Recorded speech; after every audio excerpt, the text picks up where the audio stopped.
السلام علیکم۔ تو آج کی ویڈیو ہے اردو زبان کے آغاز اور ارتقاء کے متعلق نظریات۔ اردو زبان کے آغاز کے بارے میں مختلف محققین نے اپنے اپنے انداز میں تحقیق کرتے ہوئے اپنے نظریات تشکیل دیے اور دلائل کے ساتھ اپنے اپنے نظریات کو درست ثابت کرنے کی کاوشیں کیں۔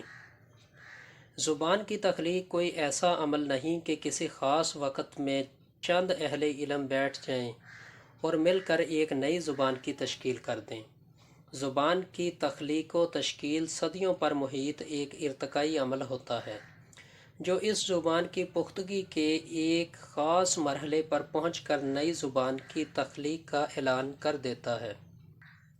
اردو زبان کے آغاز کی بابت جن نمایاں محققین نے داد تحقیق دی ان میں سید سلمان ندوی، نصیر الدین ہاشمی، رام بابو سکسینہ اور حافظ محمود شیرانی کے نام زیادہ نمایاں ہیں۔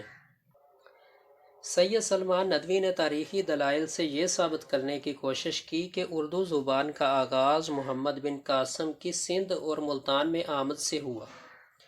ان کی دلیل یہ ہے کہ محمد بن قاسم کے ہمراہ یہاں آنے والے سپاہی اور ان کے خاندان یہاں بس گئے اور مقامی لوگوں کے ساتھ اختلاط و ارتباط یعنی میل جول اور رابطے سے طویل عرصہ گزر جانے کے بعد ایک نئی زبان وجود میں آنے لگی جو اردو زبان کی ابتدائی ترین شکل تھی۔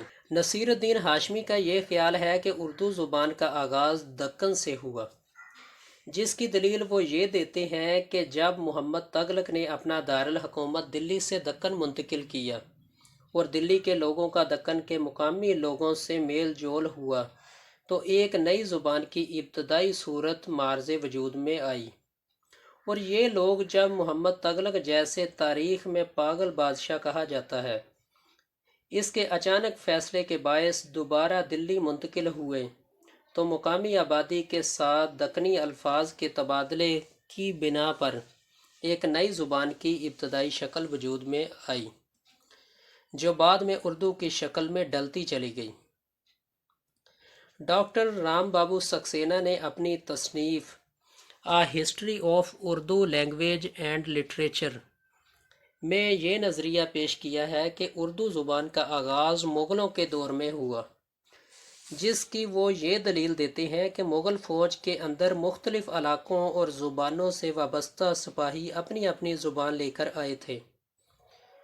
ان کے باہمی اختلاط و ارتباط یعنی میل جول سے ایک نئی زبان وجود میں آئی جسے شروع میں لشکری زبان کہا جاتا تھا یا لشکر کی زبان کہا جاتا تھا۔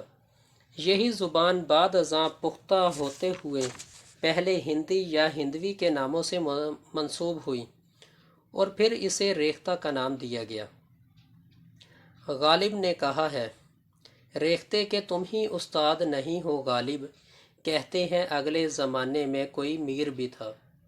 ان تمام نظریات کی گونج فضا میں موجود تھی اور ان کے دلائل اپنی جگہ پر اہمیت رکھتے تھے۔ ان نظریات کے تناظر میں حافظ محمود شیرانی نے اپنی مشہور تصنیف پنجاب میں اردو میں اپنا یہ نظریہ پیش کیا کہ اردو کا آغاز خطہ پنجاب سے ہوا ہے۔ محققین کو اس نظریے نے ایک مرتبہ پھر سوچنے پر مجبور کر دیا کہ حافظ محمود شیرانی کے دلائل سابقہ محققین کے مقابلے میں زیادہ ٹھوس اور قائل کر دینے والے ہیں۔ حافظ محمود شیرانی کے دلائل: دونوں زبانوں میں مصدر کا قاعدہ ایک ہے، یعنی پنجابی اور اردو۔ تذکیر و تانیث کے قواعد دونوں زبانوں میں ایک ہیں۔ علام و اسماء اور اسماء صفات دونوں زبانوں میں الف پر ختم ہوتے ہیں۔ پنجابی میں منڈا اور اردو میں لڑکا دونوں الف پر ختم ہوتے ہیں۔ پنجابی میں اچا اور اردو میں اونچا دونوں الف پر ختم ہوتے ہیں۔ اسماء صفات تذکیر و تانیث اور جمع و واحد میں اپنے موصوف کے مطابق ہوتے ہیں۔ ماضی مطلق دونوں میں ایک جیسا ہے۔ ماضی احتمالی دونوں زبانوں میں ایک جیسا ہے۔ مضارع دونوں زبانوں میں ایک سا ہے۔ ندائیہ دونوں میں ایک سے ہیں۔ معروف و مجہول کا طریقہ دونوں میں ایک ہی ہے۔ دعائیہ اردو اور پنجابی میں ایک ہے۔ امر کا قاعدہ اردو اور پنجابی میں بالکل یکساں ہے۔ محققین کی بحث اور حافظ محمود شیرانی کے دلائل کی روشنی میں ہم اس نتیجے پر پہنچے ہیں کہ زبان کی تشکیل کا عمل صدیوں پر محیط ہے۔ اردو کی ابتدائی تشکیل تحقیق کے حوالے سے سید سلمان ندوی، نصیر الدین ہاشمی اور رام بابو سکسینہ کے دلائل مکمل طور پر غلط نہیں ہیں۔ یہ ابتدائی صورتیں اپنی اہمیت رکھتی ہیں اور انہی سے آگے ترقی کرتی ہوئی اردو زبان پنجاب میں آ کر ایک نئی باقاعدہ زبان کی شکل اختیار کر لیتی ہے۔ محمد بن قاسم کی آمد کے بعد شمال سے آنے والے فاتحین محمود غزنوی، شہاب الدین محمد غوری، قطب الدین ایبک، خاندان غلامہ کے حکمران اور آخر میں مغلوں کا دور، ان تمام ادوار میں ایک نئی زبان کی تشکیل ہوتی رہی جس میں خطہ پنجاب کا سب سے زیادہ حصہ ہے۔ یہی وجہ ہے کہ اردو اور پنجابی کا صرف و نحو کا نظام بھی یکساں ہے اور دونوں زبانوں کی ساخت اس درجہ مماثلت رکھتی ہے کہ پنجابیوں کے لیے اردو سیکھنا ایسا نہیں ہے کہ وہ کوئی نئی زبان سیکھتے ہیں، بلکہ وہ اپنی ہی پنجابی زبان میں تھوڑی سی ترمیم کر کے اردو بولنا شروع کر دیتے ہیں۔ تو آج کے لیے اتنا ہی، ملیں گے ایک نئی ویڈیو کے ساتھ، تب تک کے لیے فی امان اللہ۔